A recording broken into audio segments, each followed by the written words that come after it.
What you are about to hear is not the story of explorers, not the story of kings or conquests, or the names that ended up on continents. This is the story of the men behind those men, the ones who sat in quiet rooms and decided what the world looked like, who held secrets that could sink ships, who drew lines over places they had never seen and sent others to follow them. This is Hands of History. If you are new here, welcome. If this is where you come to rest, welcome back. Tonight, the cartographer. There was a time when the world had a different shape. Not the shape we know now, not the pale blue sphere mapped down to every reef and river mouth. A different shape, older and more certain in its way. In the early years of the 15th century, many educated scholars across Europe kept the same book close at hand. It was called the Geographia, and it had been written by a Greek scholar named Claudius Ptolemy, sometime around the year 150 AD. 13 centuries had passed since then. Empires had risen and collapsed. Cities had turned to dust. Languages had been born and forgotten. And still, Ptolemy remained. His book was copied in monasteries and carried by merchants. It sat on the shelves of royal courts. It was, in every practical sense, the authority on the shape of the world. Ptolemy had never left Alexandria. He had compiled his work from the reports of travelers, from older texts, from careful mathematics. He knew this. He said so in the text itself. And yet the world trusted him anyway. His map showed 3 continents: Europe, Africa, with its southern half unknown and curling east into speculation, and Asia, vast and vague, stretching toward an edge that no one had confirmed. Beyond that edge, there was no ocean, no monsters, only absence. This was the world the cartographers inherited.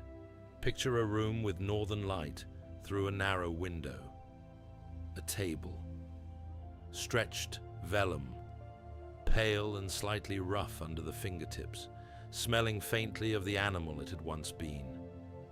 Small pots of pigment, a knife for trimming the quill, hands stained at the edges where the ink had worked its way into the skin.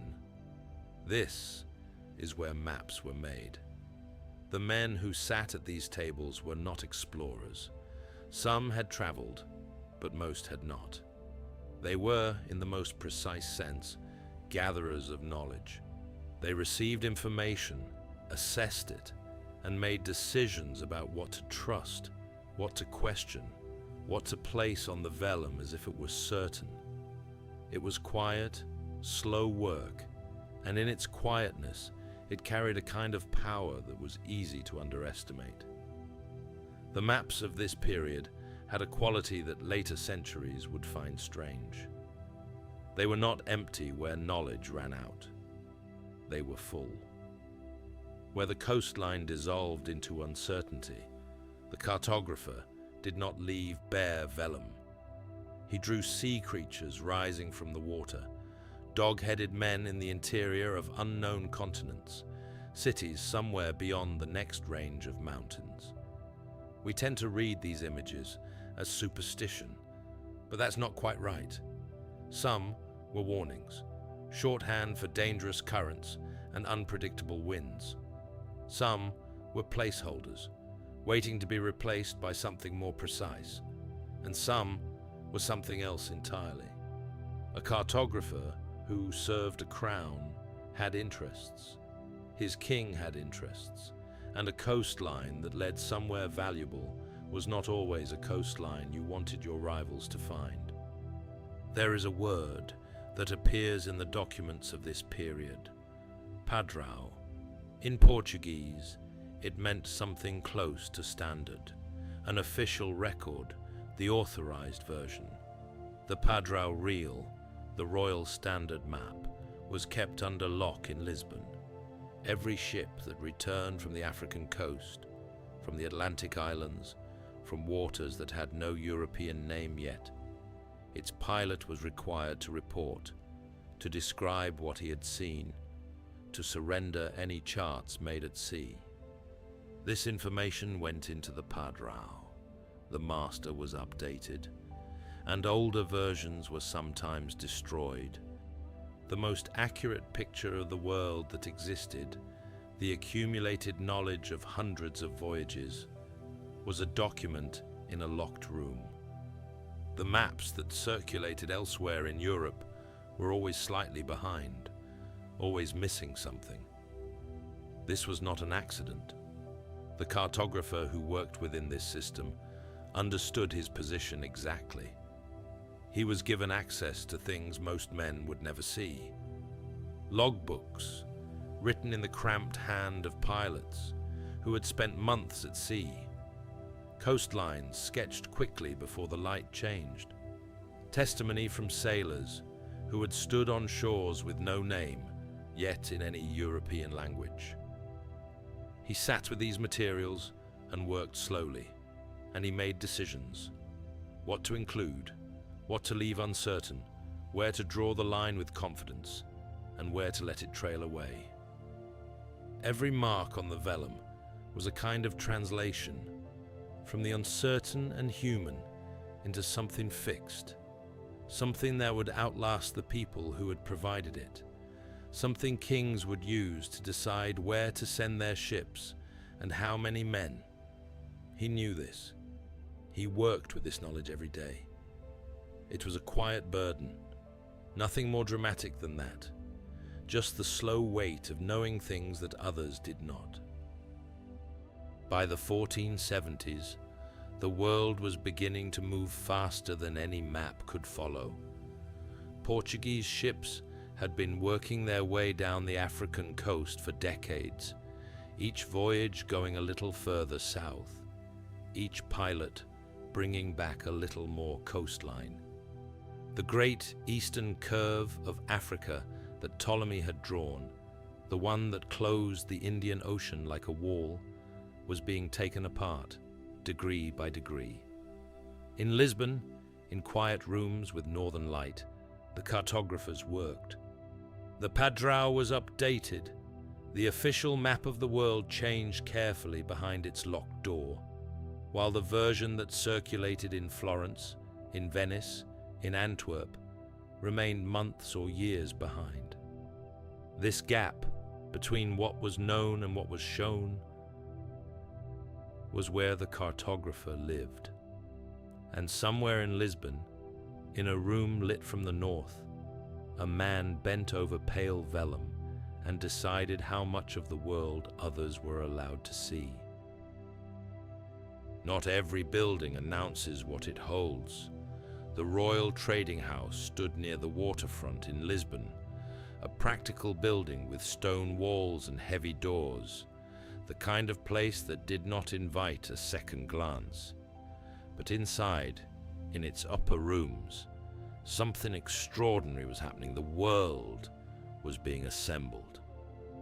Ships returned to Lisbon carrying many things: spices, ivory, gold from rivers with no European name, cloth that no one in Portugal had seen before, and information.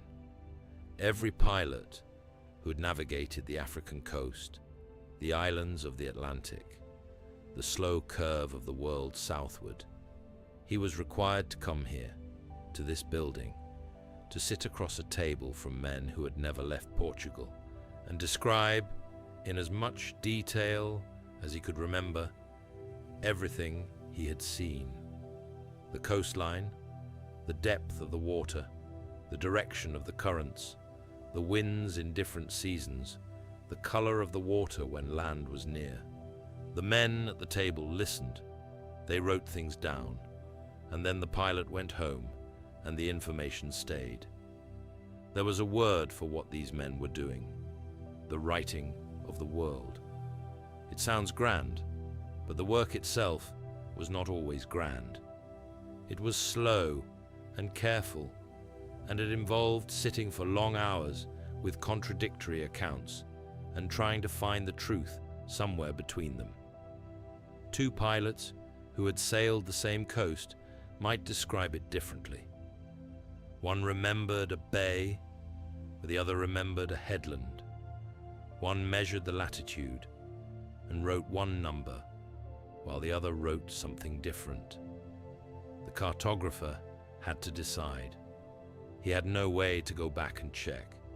He had only the accounts in front of him and his own judgment, and the knowledge that whatever he decided would become the official version. He put the line where he thought it should go, and somewhere, eventually, a ship would sail by that line.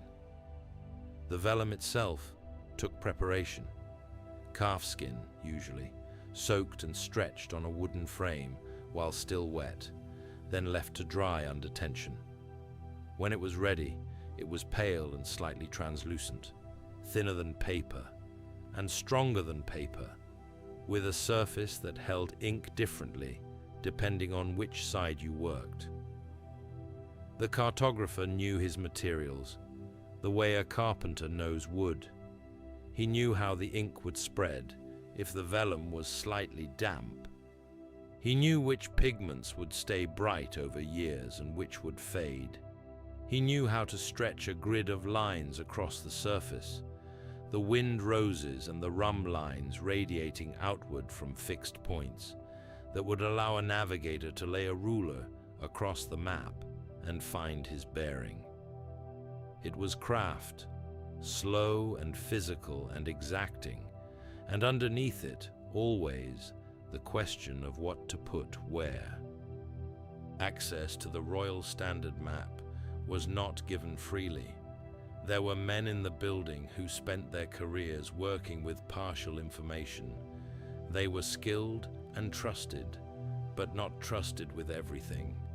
The most sensitive coastlines, the routes that had taken decades to establish, the passages that gave Portugal its advantage over every other kingdom in Europe, were held by a smaller number of men, sometimes just one or two. When those men died, arrangements had to be made and knowledge had to be transferred, and it was not always done smoothly. There are records of moments of quiet panic, a master cartographer aging, his eyesight failing, and the urgent question of who would hold what he knew. How much of it lived only in his memory?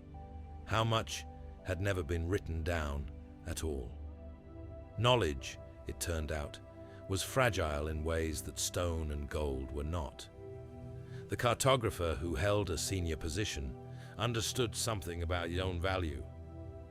He was useful precisely because he knew things, and the moment he transferred all of that knowledge completely, the moment there was nothing left that only he understood, his usefulness diminished. This was never spoken aloud, and it did not need to be. It shaped, quietly, the way information moved through the building. What was written down and what was kept in the mind, what was included in the official record, and what remained as private expertise. Not deception, exactly, but something more subtle than that. The ordinary human instinct to remain necessary. Outside the windows, the Tagus moved toward the sea. Ships came and went, and some of them carried in sealed packets copies of charts that had been made in this building. Simplified versions, stripped of the most sensitive details, enough to navigate, but not enough to fully understand. The pilots took these charts onto the water and trusted them, and most of the time the trust was justified. Most of the time.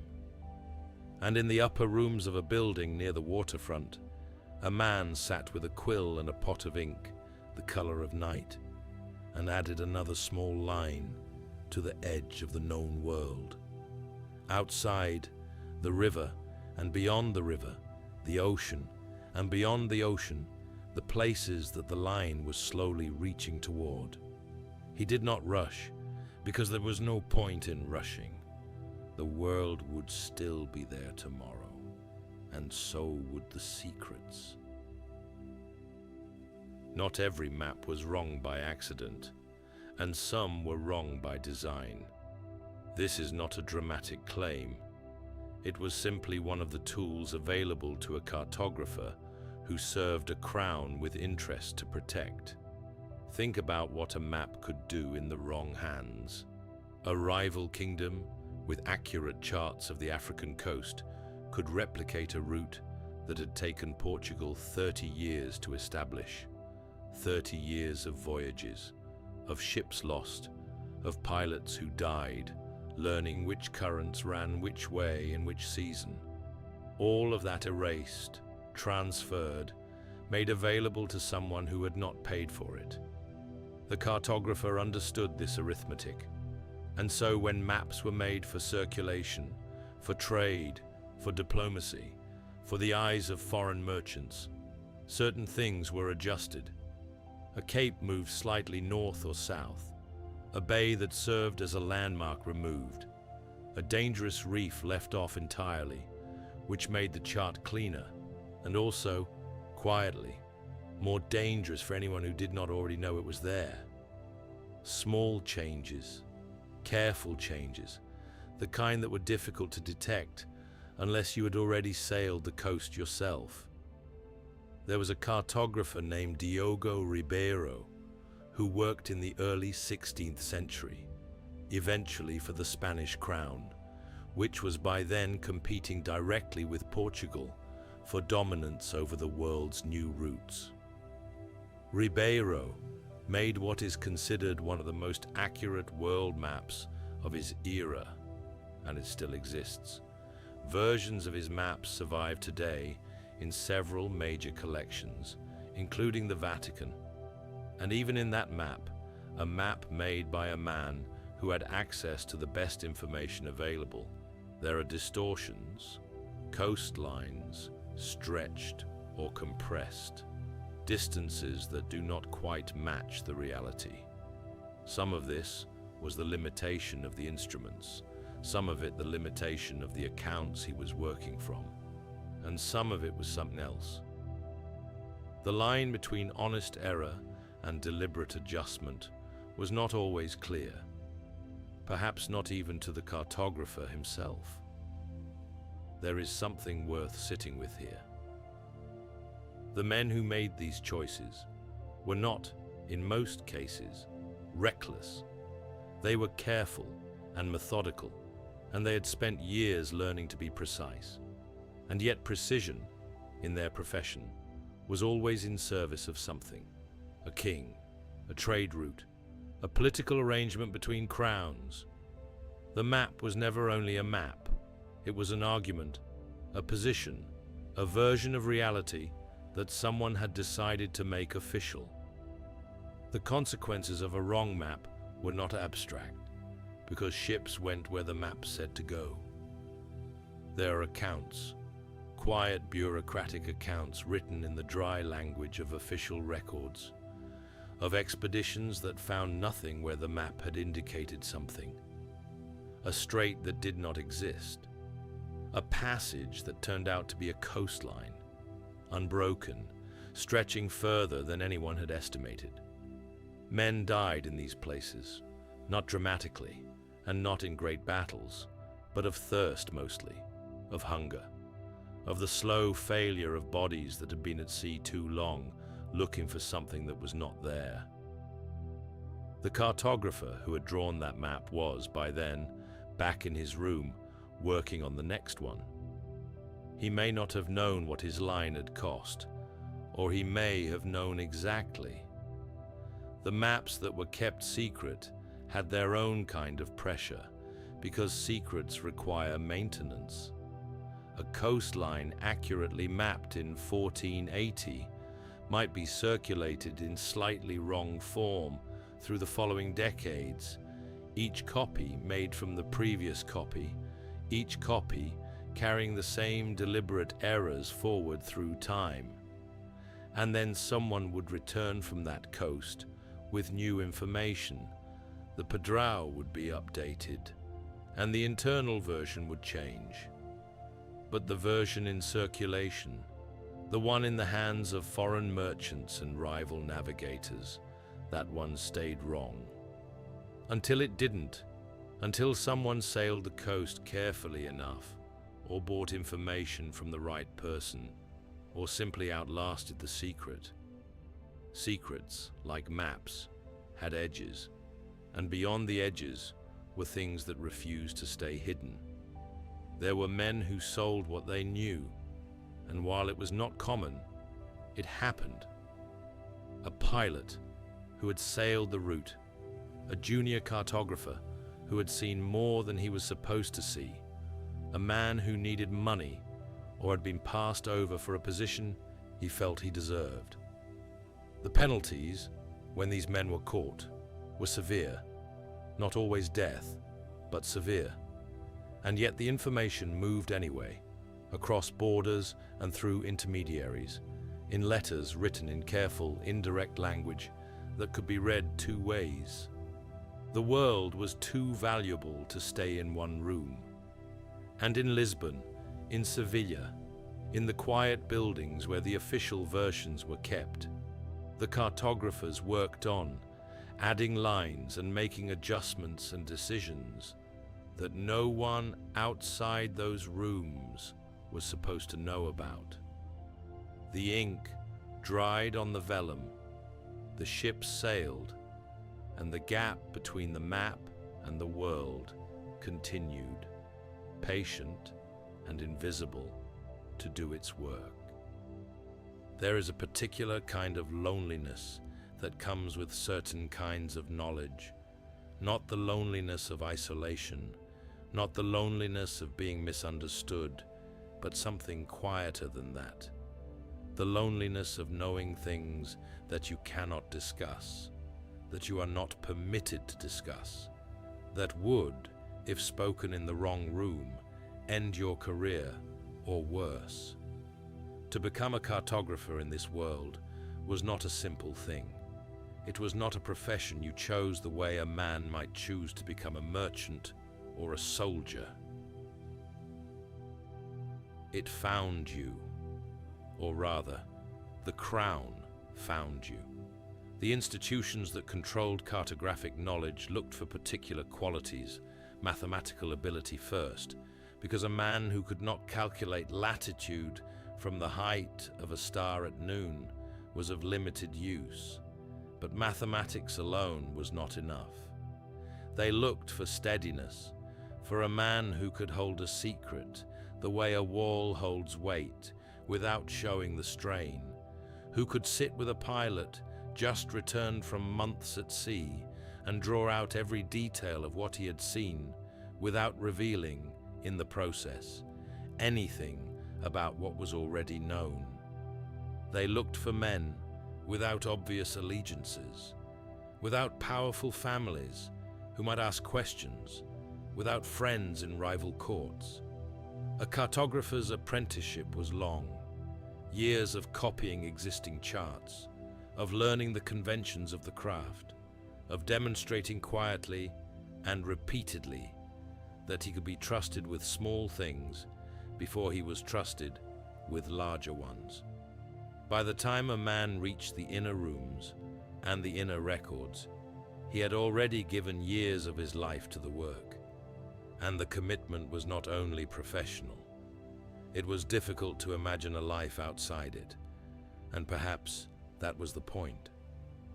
The cartographer who held a senior position in Lisbon or Sevilla lived inside a particular silence. He went home in the evening, he ate, he spoke with his family about ordinary things, the price of bread, the weather, a neighbor's illness, and somewhere beneath that, always, the other knowledge, the shape of a coastline that no one outside a locked room was supposed to know, the name of a pilot who had brought back information that was now an official secret, the location of a reef that appeared on the internal map and nowhere else. He carried this the way you carry something heavy in a bag, and after a while, you stop noticing the weight, but it is still there. The contract between the cartographer and the crown was not written in simple terms. He was paid, he was given access, he was trusted with things that elevated him above most men of his class and education. And in return, he gave his knowledge, his judgment, and his silence. The silence was perhaps the most demanding part. Not active deception, most of the time, but simply the daily discipline of not saying, of listening to someone describe a coastline incorrectly and offering nothing, of reading a published map full of errors and continuing to eat his dinner. This discipline became, over time, a kind of second nature, and some men wore it easily, while others, you sense in the historical record, did not. There are small traces. A letter from a cartographer to a colleague, carefully worded, that seems to be describing something it cannot quite bring itself to name. A marginal note in a working document, a question written and then partially scratched out, a request for transfer to a different position with no explanation given. These traces are not dramatic, and they were not meant to be found, but they are there. Small signs of the pressure that accumulated inside a life lived at the edge of what could be said. The knowledge did not always transfer cleanly, and this was one of the quiet anxieties of the institutions that depended on it. A master cartographer who died suddenly left a gap, not just in the official record, which could be reconstructed slowly from documents, but in the unofficial record, the things he had known but not written, the judgments he had made and carried only in memory, the sense of a coastline that came from years of working with the accounts of men who had sailed it. That kind of knowledge was irreplaceable, and it died with him. There are cases where an institution found itself, after a death, holding maps it could no longer fully interpret, coastlines drawn with a confidence that could not now be explained or verified, the man who had understood them gone, and what remained was the line on the vellum and the question of whether to trust it. Some cartographers grew old in this work, their eyesight failing and their hands less steady over the vellum, younger men watching and waiting to be trusted with more. The transition was rarely simple, because knowledge passed between people the way light passes through water, some of it reaching the other side, some of it bending, some of it lost entirely in the passage, and what arrived was not always what had been sent. And yet the work continued, because the ships needed charts and the crown needed to know. And somewhere out there, the coastline extended further than any map had yet reached, and someone had to be responsible for the edge. The cartographer who understood this, who had spent a career at the border between the known and the unknown, developed a particular relationship with uncertainty. He did not fear it exactly, but had learned to work with it, to hold it carefully, to mark it on the vellum in a way that acknowledged it without surrendering to it. This, perhaps, was the deepest skill of the profession, not drawing what was known, but knowing how to draw what wasn't. In the evening, when the light from the north window had faded and the work had to stop, he would set down his quill and look at what he had made that day. A small extension of the line, another degree of coastline brought into the record, another piece of the world made for a small group of people in a locked room, slightly less unknown. Tomorrow, there would be more. because there was always more. And the world did not stop at the edge of the map. It simply waited. He arrives before the others. This is habit, not instruction. The building is quieter in the early hours, and quiet is the condition in which this kind of work is done best.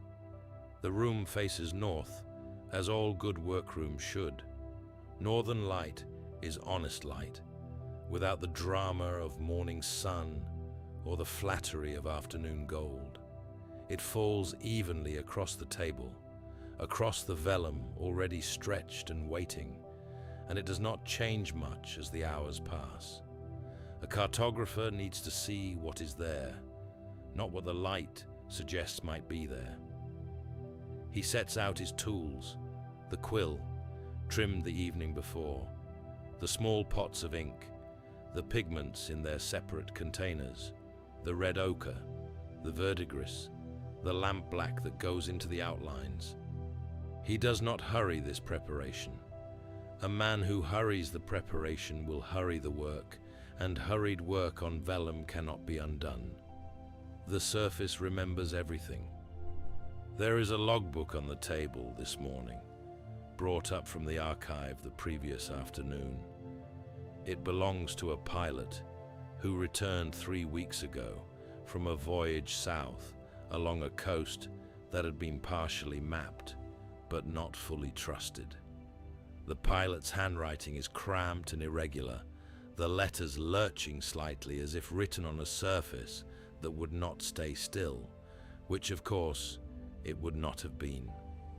The cartographer has read it twice already. This morning, he will read it a third time. He reads slowly, making small marks in the margin with a dry quill, not ink. A question here, a notation there.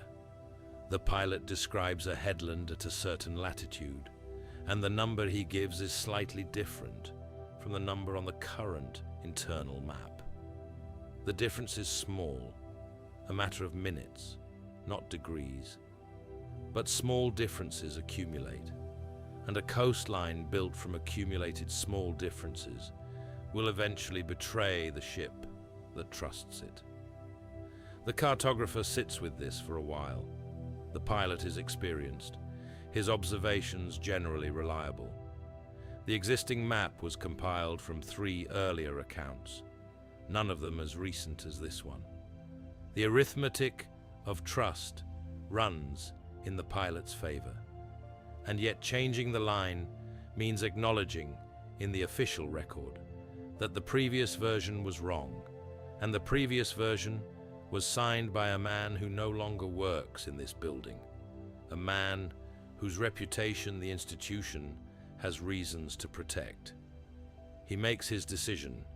He picks up the quill, dips it, and draws the line where the evidence says it should go.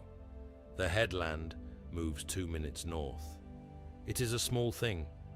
Nobody outside this room will notice, but somewhere, eventually, a navigator will lay his ruler across this map, and the line will be where it needs to be, and the ship will pass safely, and nobody will know why.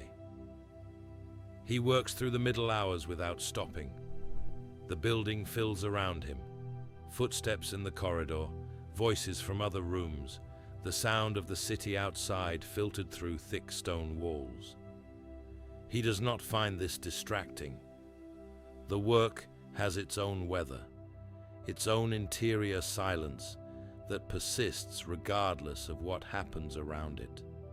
In the early afternoon, a colleague stops in the doorway with a question about a different chart, a section of Atlantic coastline that 2 pilots have described differently. The cartographer listens, asks one question, offers a judgment. The colleague leaves. The cartographer returns to his work. This kind of interruption happens several times a day, and he has learned to move in and out of concentration without losing the thread. It is one of the skills the work teaches you, if you stay with it long enough. By mid-afternoon, the light has shifted imperceptibly, still northern, still even, but with a quality that tells him the day is past its middle. He has completed the section he set out to complete this morning. The headland is in its new position. 2 other adjustments, smaller, have been made to the coastline further south. The work looks, to any eye, exactly as it looked before. The changes are visible only if you know where to look, and only 3 people in the building know where to look. He cleans his tools with the care of a man who does not want to repeat the task tomorrow. The quills rinsed and dried, the pigment pot sealed, the ink jar stoppered. The vellum he does not roll. It will be worked again in the morning, and rolling and unrolling introduces small stresses into the surface that compound over time. He covers it instead with a cloth and leaves it flat. He walks home through streets that smell of the river and the sea, which in Lisbon are never quite separate smells. His wife is in the kitchen, his children somewhere in the back of the house. He sits at the table and eats what is put in front of him and answers the questions that are asked. Yes, the day was good. No, nothing unusual. The weather was fine. His youngest asks him what he does all day in that building, and he says he draws. And she asks what he draws, and he says maps. And she asks what maps are for, and he says they are for finding your way. And she seems satisfied with this, which is as much as he hoped for. Later, after the children are in bed, he sits for a while in the room that faces the street. The city is quieting. Somewhere down toward the waterfront, a ship is being loaded, the sounds of it carrying through the still air. The creak of rigging, the low voices of men working in the dark. One of those ships will go south. It will carry, in a sealed packet, a copy of a chart that was made in his building, simplified and adjusted for circulation, with certain things removed that certain people are not supposed to know. The men on that ship will trust it. Most of the time, that trust will be justified. He goes to bed. He does not lie awake. This is not because the weight is not there. It is always there. But because a man who lies awake under the weight of what he knows will not be able to work in the morning, and the work must continue. The ships need charts. The crown needs to know. The coastline extends further than any map has yet reached, and someone has to be responsible for the edge. He closes his eyes. Outside, the river moves toward the sea, as it always has, carrying everything toward the open water and the places the line has not yet reached. The maps survived, though not all of them, and not even most of them. Fire took some, water took others, and the deliberate destruction of sensitive documents took more than we will ever know. But some survived, and they are strange objects to hold in the mind. A map made in Lisbon in 1502 still exists. It is called the Cantino Planisphere, named not for the man who made it, his name is unknown, but for the man who smuggled it out of Portugal. Alberto Cantino was an agent of the Duke of Ferrara, who paid 12 gold ducats for the map and had it rolled and carried across the border, past the officials whose job it was to prevent exactly this.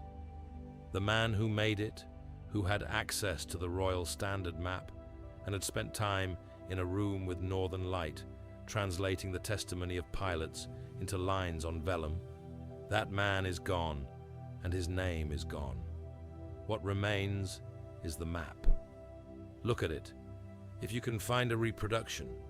It is held today in the Biblioteca Estense in Modena, Italy, and high-resolution images are available online. The coastline of Africa is remarkably accurate. The curve of the continent, the shape of the Gulf of Guinea, the Southern Cape, all of it closer to reality than almost anything produced in Europe at that time. And then, at the edges, it changes.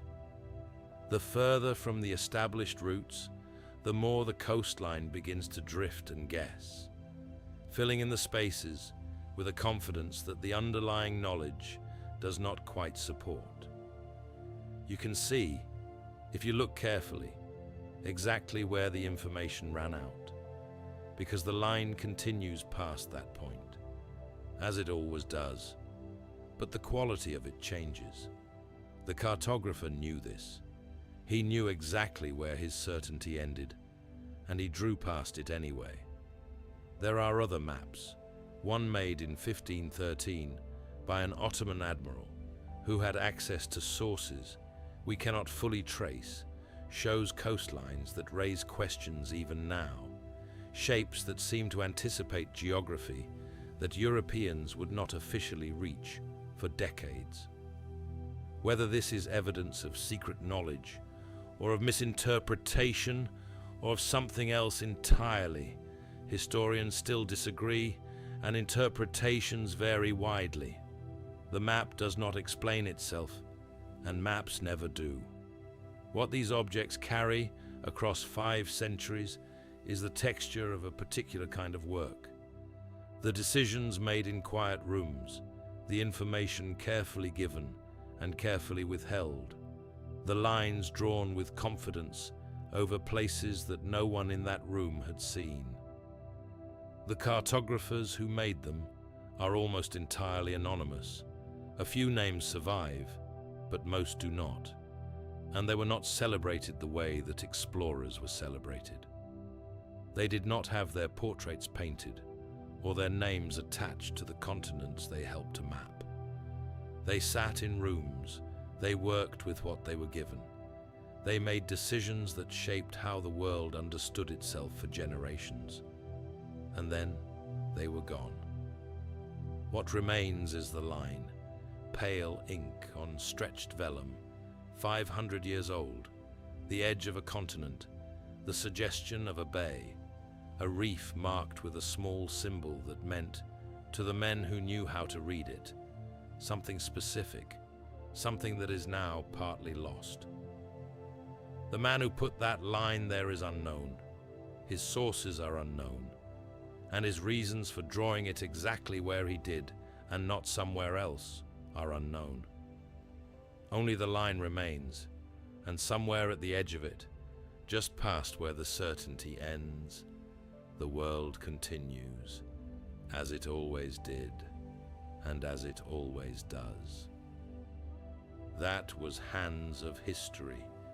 Next time, we go back inside another room, another profession, another person history forgot to name. If this is where you want to return, subscribe, and we will be here. Until next time, sleep well.